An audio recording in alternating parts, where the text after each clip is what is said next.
누가복음 19장 28절에서 48절. 예수께서 이 말씀을 하시고 예루살렘을 향하여 앞서서 가시더라. 감람원이라 불리는 산 쪽에 있는 벳바게와 베다니에 가까이 가셨을 때 제자 중 둘을 보내시며 이르시되 너희는 맞은편 마을로 가라. 그리로 들어가면 아직 아무도 타보지 않은 나귀 새끼가 매여 있는 것을 보리니 풀어 끌고 오라. 만일 누가 너희에게 어찌하여 푸느냐 묻거든 말하기를 주가 쓰시겠다 하라 하시매 보내심을 받은 자들이 가서 그 말씀하신 대로 만나지라. 근자들이 이르되 어찌하여 나귀 새끼를 푸느냐 대답하되 주께서 쓰시겠다 하고 그것을 예수께로 끌고 와서 자기들의 겉옷을 나귀 새끼 위에 걸쳐놓고 예수를 태우니 가실 때 그들이 자기의 겉옷을 길에 펴더라.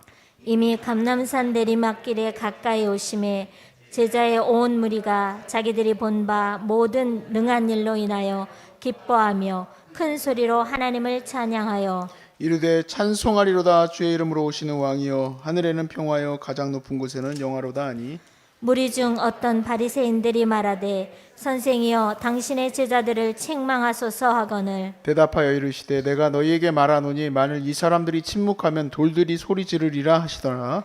가까이 오사 성을 보시고 우시며 이르시되 너도 오늘 평화에 관한 일을 알았더라면 좋을 뻔하였거니와 지금 내 눈에 숨겨졌도다. 날이 이를지라 내 원수들이 토둔을 쌓고 너를 둘러 사면으로 가두고 또 너와 및 그 가운데 있는 내 자식들을 땅에 메어 치매 돌 하나도 돌 위에 남기지 아니하리니 이는 네가 보살핌을 받는 날을 알지 못함을 인함이니라 하시니라. 성전에 들어가사 장사하는 자들을 내쫓으시며 그들에게 이르시되 기록된 바 내 집은 기도하는 집이 되리라 하였거늘 너희는 강도의 소굴을 만들었도다 하시니라. 예수께서 날마다 성전에서 가르치시니 대제사장들과 서기관들과 백성의 지도자들이 그를 죽이려고 꾀하되 다 함께 백성이 다 그에게 귀를 기울여 들으므로 어찌할 방도를 찾지 못하였더라. 아멘. 예수님이 오늘 본문에 보니까 드디어 예루살렘으로 입성하세요. 그 예루살렘으로 입성하시는 장면을 보니까 아주 정말 왕으로서의 입성입니다. 그런데 왕이긴 왕인데 겸손의 왕이에요. 그래서 나귀 새끼를 타고 주님이 입성하시는데 하나님께서 특별히 그 나귀 새끼의 주인에게 마음을 주셔서 나귀 새끼를 드릴 수 있도록 해주셨어요.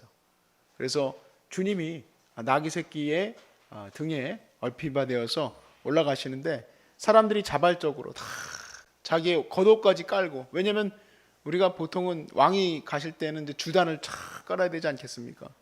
그쪽으로 마차가 쫙 행렬하면서 사람들이 다 엎드려서 그 왕에게 존경을 표하죠.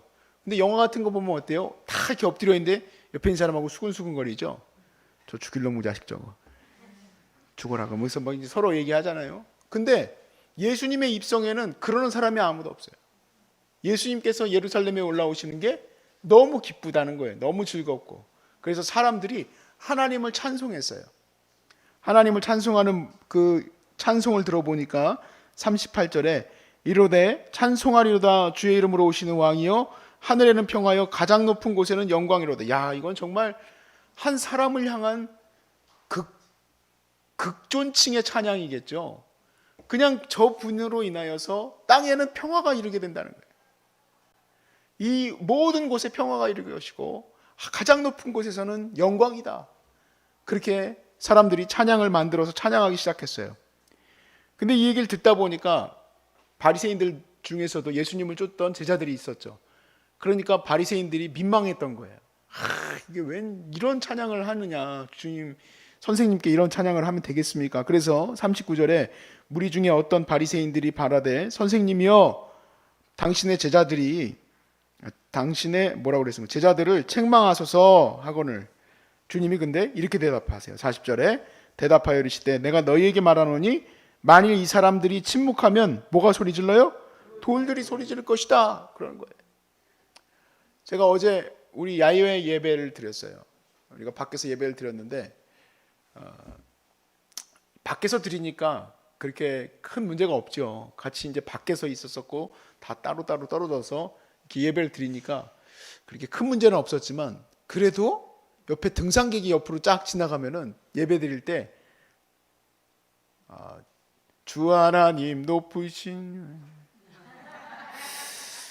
빨리 좀 지나가라, 이런 마음이 들어요. 약간 민망하고 또 괜히 또 욕먹을까 봐 걱정되고 그러더라고. 근데 여러분은 아랑곳 안 해. 여러분은 아주 신나서 찬양하는 거야. 막 보니까 임소재 막 이렇게 손 들고 찬양하시고, 옆에 등산객이 가든 말든 그냥 찬양을 올려드린 거야. 그런데 제가 그런 마음을 갖고 있었다가 나중에 영상도 한번 보세요. 그러면 이성일 목사가 찬양하다 갑자기 이렇게 줄어들고 이렇게 옆에를 이렇게 보고, 이런 모습들이 그대로 찍혀 있어. 거기 18분밖에 안 되는 그 클립에. 지워버릴 거야. 그래가지고 이제 그렇게 하고 있는데, 이 말씀을 보는데 막 그냥 가슴을 그냥 하나님이 막 때리시는 것 같은 거예요. 네가 무슨 찬양 인도자냐, 찬양 예배자냐, 네가 무슨 예배를 인도하는 사람이야. 그래, 맞아. 정말 우리 예수님은 찬양받기에 합당하신 분이에요.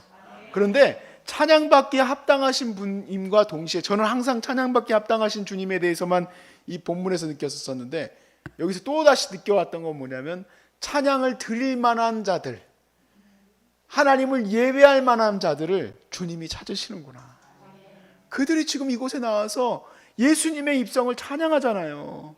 하나님을 높여드리는 거 막을 수 있어요, 없어요? 막을 수 없다는 거예요. 만약에 그들을 막으면 세상에 돌들이 찬양할 거라는 거예요. 돌들이. 어제 만약에 여러분들에게 제가 찬양하지 말라고 그랬으면 잣나무들이 찬양했을 거야. 잣나무들이.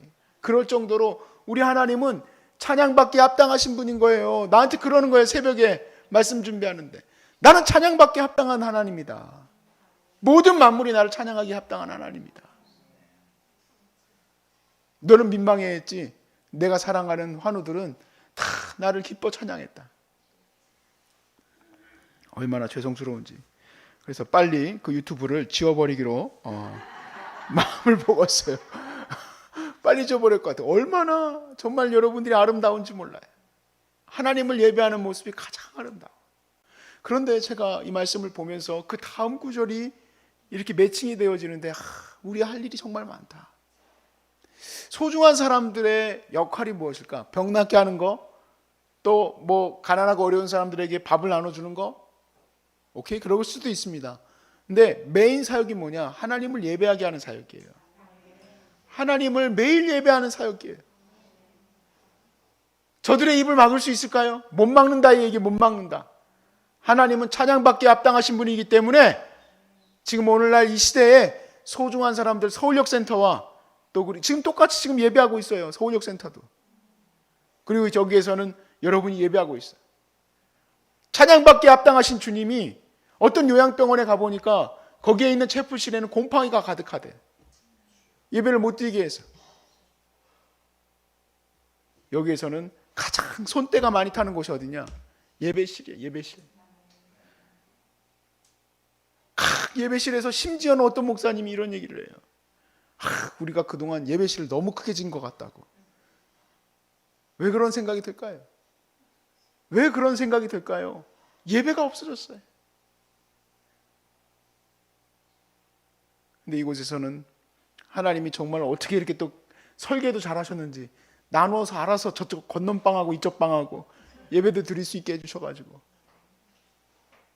우리는 원래 방송 이런 거 별로 잘 모르는 사람이고 찬양도 맨날 찬송가만 부르는 사람인데 방송 시스템은 최고예요. 물론 가끔 속색이긴 하지만, 예? 그러니까 유튜브로 예배 드려야 됩니다. 뭐 하면 하지 뭐. 별 그렇게 걱정이 없어. 왜냐하면 각 방으로 중계해도 다 되고 우리는 이 되니까. 하나님이 예배 받으시려고 아예 세팅을 딱 해놓으셨어. 누굴 통해서? 바로 여러분. 내가 지쳤습니다. 나는 암으로 이렇게 병들었습니다. 나는 세상에서 이렇게 어렵습니다 하는 여러분들을 통해서 하나님 예배 받으시려고. 왜냐하면 차도 주고 집도 주고 세상에서 성공도 하게 해줬는데 예배에, 하나님 앞에 예배할 때 예배자로 서 있지 않으니까 여러분 통해서 예배 받으시려고 그렇게 하신다, 이 얘기예요. 여러분이 말이 돌들일지도 몰라요. 여러분이 바로 하나님을 예배해야 되는데 예배 못하니까 예배하게 하는 하나님이 이 땅 가운데서 예배하게 하는 유일한 존재들이에요. 지금 현재 대한민국뿐만 아니라 전 세계에서 예배하는 자들이 여러분밖에 없다는 마음을 딱 주시는데 제가 기겁했어요. 진짜 그렇구나. 지금 이 시대에 누가 예배할 것인가? 지금 이 시대에 2021년도 3월 19일 날 누가 예배할 것인가? 여러분. 하나님을 예배하길 기뻐하시는 여러분. 바로 여러분을 하나님이 찾으실 거예요. 우리 이미지 님이 여기 오셔가지고 반주를 계속 섬겨주셨어요. 어느 날부터 갑자기 섬기게 됐는지 난 잘 모르겠는데 어느 날부터 이렇게 섬기기 시작했어요. 피아노로 예배하고 반주하는 사람 그대밖에 없어요. 그게 얼마나 귀한 일인지 아십니까? 돈을 얼마나 버느냐가 중요한 게 아니라 내가 오늘 하나님을 높이는 데 쓰이느냐 안 쓰이느냐가 중요한 거예요. 하나님이 집중하는 자가 누구냐? 한 사람, 예배하는 자라는 거예요. 너무 놀라운 일이야 그게. 왜냐하면 내가 아무리 건강하고 아무리 돈이 많아도 예배하지 않으면 그 사람은 하나님 볼 때 쓰레기예요. 그런데 아무리 어렵고 힘들어도 하나님 높이고 싶어 하는 사람은 하나님이 가장 기뻐하는 사람이에요. 지금 바리새인들이 주님을 높이는 일을 이렇게 하지 못하게 하십시오. 바리새인, 성공한 사람, 존경받는 사람, 아주 정말 예의 바른 사람, 그 사람이 주님이 기뻐하는 사람입니까? 아니에요. 자기 겉옷을 벌써 던지고 주님이 올라가시는 것을 기뻐하며 찬양하며 하늘에는 영광이고 땅에는 평화입니다 하고 찬양하는 그 백성들이 하나님 기뻐할 사람들이에요. 소중한 사람들이 그러한 곳이에요. 그렇게 쓰이고 있음을 나에게 들게 하니까 내가 너무 민망하고 죄송스럽고 나 같은 인생에게 어떻게 이렇게 귀한 일을 맡기셨나. 지금 이 시대에 혹시라도 성냥불처럼 불이 조금이나마 연결되고 있다면 그건 소중한 사람들이에요. 그리고 소중한 사람들을 통해서 다시 각 교회의 예배의 불이 붙기를 원합니다. 예배의 불이 붙기를 원해요. 주님께서 예루살렘 성으로 들어가고 나니까 오늘 본문에 보니까 우셨대요. 너무 마음이 아프셨어요. 이유는 왜 그러냐면 그곳이 강도의 소굴로 바뀌었어요. 예배를 드려야 될 것이고 만민이 기도해야 될 것이고 하나님을 높여야 될 것인데 그 성전이 하나님을 높이는 곳이 되지 아니하고 장사가 이루어지고 있어요.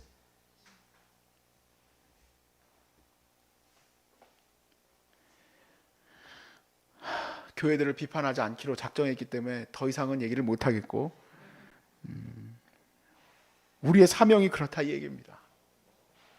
우리의 사명은 다시금 교회로 돌아가서 그곳이 예배의 자리가 되도록 만민이 기도하는 자리가 되도록 여러분이 쓰임 받으시길 바라요. 여러분, 예배가 드려지지 않는 예루살렘의 운명은 무엇일까요? 멸망이에요. 그래서 주님이 아파하셨어요. 이제 앞으로 예루살렘이 어떻게 멸망하게 될지를 이미 보시고 마음이 아프셨어요. 이 대한민국을 하나님이 사랑하신 이유가 뭘까요? 저는 고민을 해봤어요. 정말 하나님이 이 나라를 이 동방의 정말 어떻게 보면 횃불처럼 동방의 거룩한 예배처로 삼기 위해서 오래전부터 주님이 일하셨구나. 우리 선교지 중에서 IT도 있고 미얀마도 있고 또 이런 곳에 곳곳에 이런 곳이 있지만 정말 우리 대한민국처럼 순식간에 기독교가 퍼져나가는 곳은 많이 없어요. 각 선교지들이 그게 어려워요. 근데 제가 작업했다는 얘기를 하는 이유가 왜 그러냐면 조선왕조 500년 동안 하나님이 이 나라의 우상을 싹 제거하셨어. 이거는 제가 드리는 얘기가 아니라 우리나라의 약간 기독교 역사학자들이 우리나라에 주신 축복 중에 하나를 유교로 봐요. 불교가 강했다면 미얀마처럼 또 캄보디아나 이런 나라들처럼 기독교가 세게 나가기가 어려웠을 거예요. 그런데 유교는 그런 거 말고 토속신앙 이렇게 그런 거 말고 진짜 정통 유교, 성약 이런 쪽에 있는 분들은 그런 어떤 우상 또 이렇게 미신 이런 거 별로 안 좋아하잖아요. 뭐 좋아할까요? 공부 좋아해, 공부. 근데 그것도 영향을 미치지 않았겠느냐 하고 하는데 저는 그렇게 또 생각을 해요. 그렇게 영향을 미칠 수도 있었겠다. IT도 전부 우상이야.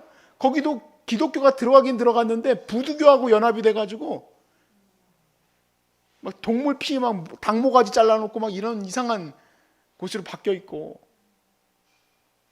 뭐 필리핀은 말할 것도 없고 거기 캐톨릭이 강하니까. 그런데 이 대한민국은 거기서 딱 주님이 들어오기 시작하니까, 거룩한 하나님의 은혜가 들어오기 시작하니까 이곳 전체가 하나님의 예배 처소로 바뀐 거예요.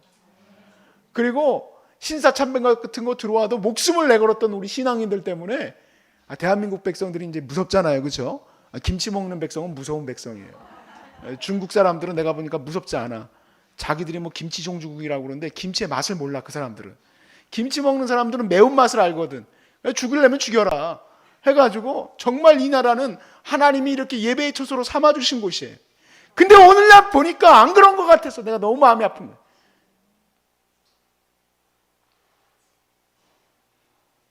모든 사람들이 하나님 앞에 예배드리기 위해서, 다 부르시기 위해서 이 나라를 세우신 거예요. 우리끼리 좋아하기 위해서 만드신 게 아니라. 그렇기 때문에 여기서 여러분이 열심히 복음 전하는 것도 배우는 거고, 이번에 전도 폭발하시면서 느끼셨다면서요. 제가 뒤에서 얘기하시는 거 들어봤더니 암 환자예요 하고 이제 전도하기 전에 저는 암 환자예요 하고 얘기했더니 갑자기 숙연해지더래. 전도 받는 사람이 나 어디 교회에서 나왔어요? 그러면 네가 한번 해봐 그러는데, 우리나라 사람들 좀 그게 있어. 뭐냐면 교만하면 일단은 안 좋아해. 근데 아주 겸손한 사람들은 일단 우리가 보호하고 싶어하고 그런 게 있나 봐. 그래가지고 우리 노숙인들도 저 암 환자예요 그랬더니 그러세요. 막 눈물을 흘리면서 정말 뭐라 그럴까, 생명을 건 복음 전파지. 내 마음의 모든 것을 당신에게 전해주리라. 난 암 환자인데 예수 믿어야 돼요. 믿겠습니다. 그러니까 여러분 다 나와도 계속 암 환자 하세요.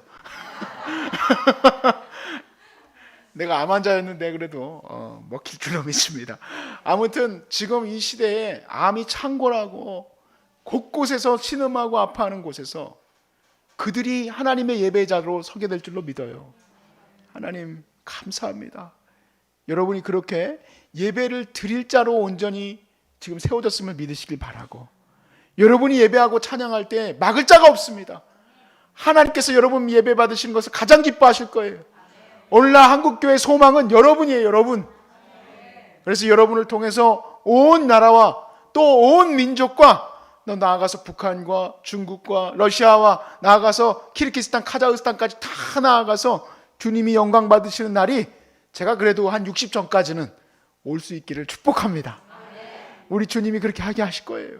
우리의 존재 이유는, 내가 살아있는 존재 이유 예배예요. 예배. 예배 때문에 살아있는 거예요. 예배가 없어지고 그 장소가 예배의 기능을 못하게 되면 하나님은 더 이상 그걸 쓸 이유가 없어요. 대한민국이 살아있는 이유는 뭐냐? 예배 때문이에요. 예배 때문. 이 철저한 우리의 인식을 통해서 우리가 이 마지막 때를 이겨나갈 줄로 믿습니다.